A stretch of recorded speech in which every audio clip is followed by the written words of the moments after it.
which head coaches are on the hot seat going into this year? Who has the hottest seat in the league? You know, who has the best chance to get fired? We're going to start off with Doug Pederson. I think his hot seat rating right now is pretty warm. Yeah, if Jacksonville misses the playoffs again, there definitely is going to be some huge concerns when it comes to his job security. But the Jaguars are coming off 2 back-to-back 9-8 winning seasons.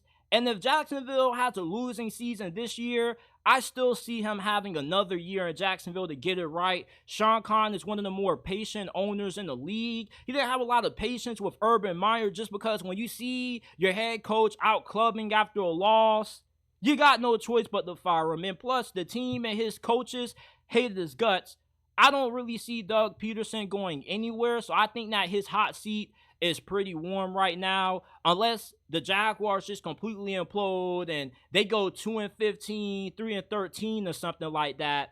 Robert Saleh, though, his seat is scorching hot. It's playoffs or bust for him and the New York Jets this year, and it all hinges on the success of Aaron Rodgers. And it's unfortunate because I think Robert Saleh is a pretty good head coach. The only thing that has held him back is the fact that the Jets have missed on quarterback.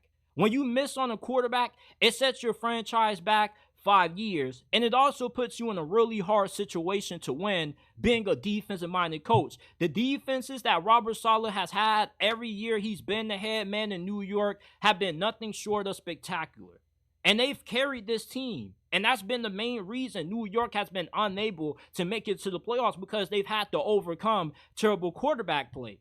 And if Aaron Rodgers doesn't look like the Aaron Rodgers that we saw during his time in Green Bay, or he doesn't play at a top 10 level, or let's say, God forbid, he gets injured again, Robert Saleh is going to have to find a way to still overcome that and win. He has one of the hottest seats in the NFL, and it's scorching red right now. He can't even sit down. Before he sits down at night, he has to breathe or, blow cold air on his chair before he's able to take a seat, because that thing is cooking, and it's cooking with some grease. Nick Sirianni, his hot seat rating to me is hot. It's not scorching hot yet, only because it's not like Philadelphia completely imploded and they missed out on the postseason. But the fact that you started out 10-1 and then you just collapsed the way that you did, losing to Drew Lock, who engineered a 92-yard game-winning touchdown drive, was really embarrassing. And what was more embarrassing is you losing to the Tampa Bay Buccaneers in a wild card round. Who the hell saw that coming? And I flip-flopped in between who I picked to win that game. All week long, I told myself I was taking the Philadelphia Eagles. But then the closer I got to the game starting, I went with the Buccaneers. But then 5 minutes before kickoff, I said, you know what? I'm going to take Philadelphia. There's no way Nick Sirianni and Jalen Hurts are going to lose to Todd Bowles and Baker Mayfield. And I regretted it. I should have just stuck with Tampa Bay. They bring in an entirely new coaching staff. Their previous OC wasn't good, but then they end up parting ways with their defensive coordinator too, and you replace him with Vic Fangio, who did a fantastic job with the Miami Dolphins. The only reason he ended up getting let go by Miami is because he wasn't able to get along with the players, because he's an old school minded coach, and the Dolphins are a soft, lighthearted kind of team. The Eagles are going to take well to Vic Fangio's coaching, and Nick Sirianni, him hiring Kellen Moore. Kellen Moore is a decent offensive coordinator. At one point, he was a head coach candidate. And last year, the Chargers' offense was pretty good up until Justin Herbert got injured. They still have one of the most talented rosters in the league. You got a really good defense. You revamped the secondary via the draft. Nick Sirianni, if they're not able to win this division and win a playoff game, I definitely could see him ended up getting the pink slip at the end of this year. But I don't think his hot seat is scorching hot right now, only because he's not too long removed from a Super Bowl. Brian Daboll, okay, his hot seat is pretty hot. I don't really know what to think about this situation right now.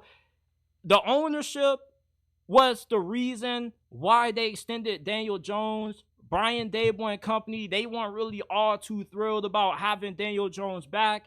And the rumors say that if Drake May was on the board, that's who they preferred to pick in this past year's draft with that 6th overall selection, but instead they opted with Malik Neighbors when the Patriots decided not to trade down and just stay at 3 and take Drake May.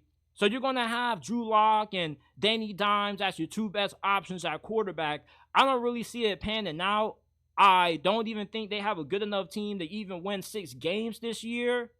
Brian Daboll, if the expectation from the front office is for him to make it to the playoffs, then he's cooked. But I could still see him getting one more year only because the success that he had during his first year. And he also can go up to the front office and say, hey, y'all trying to fire me because y'all forcing me to win with the quarterback that I never wanted in the first place? If you're him, I would use that reasoning and that logic in my back pocket to make sure that I can buy myself one more year. Next year's quarterback class isn't that great, but you do have the options of picking from Shedeur Sanders and Carson Beck, who are 2 really good prospects going into this college football season. So if everything hits the fan this year, you're going to have the option to pick one of those 2 guys, or maybe you can luck up and get Dak Prescott in free agency if the Cowboys don't plan on extending him long term. Shout out to Here We Go Show in the comment section. Next up, we got Dennis Allen. Dennis Allen, he exceeded my expectations last year. He found the way to win 9 games, but it wasn't pretty. And most of his wins came against teams that were average or below average. There's still a lot that Dennis Allen has to prove this year, and his playoffs are bust for him. If he doesn't get New Orleans to the playoffs, he definitely is going to end up getting fired. It seems as if him getting a new offensive coordinator and a new OC in there, bringing in, I forgot who's the father of the OC that they have, but they have a new OC who they have a lot of confidence in. And if he can get that offense playing right, and that defense can sustain the level of play that they had last year, the Saints definitely could be a team that ends up winning that division, because the division is not that tough. The Panthers aren't going to be that good. The Falcons are going to be pretty good. I expect the Buccaneers to come back down to earth. They didn't beat a single playoff team last year, but the pressure definitely is on for Dennis Allen.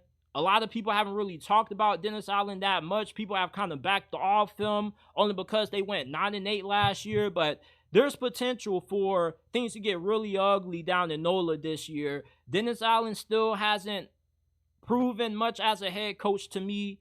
I still don't really love his decision-making. I think his clock management isn't that great neither.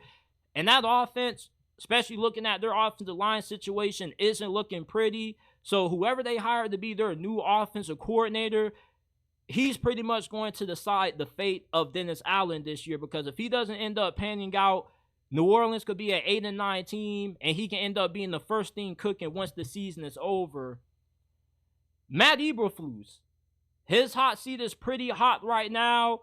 He's kind of in the playoff or bust situation too, but the only reason I don't see his hot seat being scorching hot is because they drafted Caleb Williams with the 1st overall pick. And one thing about drafting a young quarterback early into their career is that you can ruin their development if they have to overcome coaching staff changes. And bringing in a new coaching staff year 2 for Caleb Williams wouldn't be ideal for him getting better. Matt Eberflus showed you a lot during the second half of 2023. His defense played at a top 10 level, especially when they made the trade for Montez Sweat at the trade deadline. And they look like a playoff team with everything that they bring in during the offseason. You trade for Keenan Allen. You pair him up with Rome Odunze, DJ Moore. So you got one of the best receiving cores in the league. Your offensive line is better than what a lot of people give it credit for. The reason why that offensive line looks bad on paper and why the sack numbers don't look good is because Justin Fields held on to the ball too long. And there were a couple of games that Chicago could have won that they lost because Justin Fields happens to be the worst 4th-quarter quarterback in the National Football League. Well, Caleb Williams, if he ends up being as good as advertised, or let's say he gives Chicago top 15 quarterback play, with how good their defense is, they're good enough to be a playoff team. Are they going to be a high seed? Probably not. I could see them sneaking in as a 7th or 6th seed, but that should still be good enough for Matt Eberflus to keep his job. The Bears have gotten better every single year under him. The defense has played at a pretty high level under him as well. That's what you want to see out of a head coach to give you confidence in him bringing him back for another year. Big Mike McCarthy. You know, he has one of the hottest seats in the NFL going into 2024. He's had a lot of regular season success in Dallas, but the thing with Dallas, like the Pittsburgh Steelers, is that a successful season isn't defined by what you do in a regular season. It's defined by how many playoff wins you can get. And Mike McCarthy hasn't really had too much success in the playoffs. You know, they got embarrassed by the Green Bay Packers last year, which nobody saw that coming. Jerry Jones was visibly frustrated and upset. And I believe this is the last year of his contract. So if he doesn't win this year, they don't even got to fire him. They can just let him go and bring in whoever else they want to. And what makes this an even more dire situation for Mike McCarthy is the candidates that you're going to have out there. Bill Belichick, Mike Vrabel. Hell, if Jerry Jones wants to get crazy and he can pull it off, maybe they go and they hire Deion Sanders. Who knows? But you talk about coaches that have to win and then some. Mark McCarthy, Big Mike, he has to get it done this year. Dallas has to make it to the divisional round, conference championship. Him getting to the wild card round isn't going to be enough. Dallas has to actually make some noise in the playoffs for him to keep his job. And that's what makes it so hard for him to stay around in Dallas past 2024. Because out of all the head coaches whose job security is in question, he's the one who has to do the most. And Dallas still has a pretty good team despite the depth that they lost, but they're not as good as what they were previously. And lastly, we got Sean McDermott. I don't see him getting fired anytime soon. You see, I expect this year, regardless of what happens, for him to still stick around. Even if Buffalo has a losing season, and let's say they go 8-9, 7-10, I still have a hard time envisioning Buffalo willing to part ways with the head coach who's given them the most success that they've ever had since the Jim Kelly days when he was at quarterback. But his seat is pretty hot. You know, that's why I say he's heating up, because his hot seat isn't hot to the point where, yeah, it's scorching because it's playoffs and then he has to win some playoff games like Mike McCarthy. But at the same time, you know, like, he just can't come into this year and Buffalo just put up a goose egg and they're uncompetitive, especially when you have Josh Allen. He's one of the best quarterbacks in the game. When you have a quarterback as good as Josh Allen, there's not a single game that you don't have a chance at being able to win. And this division is still up for the taking for the Buffalo Bills. They've won this division for the last couple of years in a row, and it's just hard to picture Buffalo firing a head coach that's been as consistent as what Sean McDermott has had, considering the history that this team has had prior to hiring him. He ended their long-time playoff drought. They've been talked about more than ever since hiring him. He did a great job of assembling a coaching staff that was able to develop Josh Allen. So I expect Buffalo to still keep Sean McDermott, although, you know, he just can't come in and just have a 6-win, 5-win season. You know, there is some pressure for him to still keep Buffalo competitive, but I think that Buffalo's going into this season with the expectation that this may be a slight rebuild, considering everything that Sean McDermott lost on the defensive side of the ball, losing Stephon Diggs and Gabe Davis. You lose Gabe Davis to free agency. You trade away Stephon Diggs because it just wasn't working out anymore. So this is it for my head coach hot seat ratings. Give your thoughts in the comment section down below.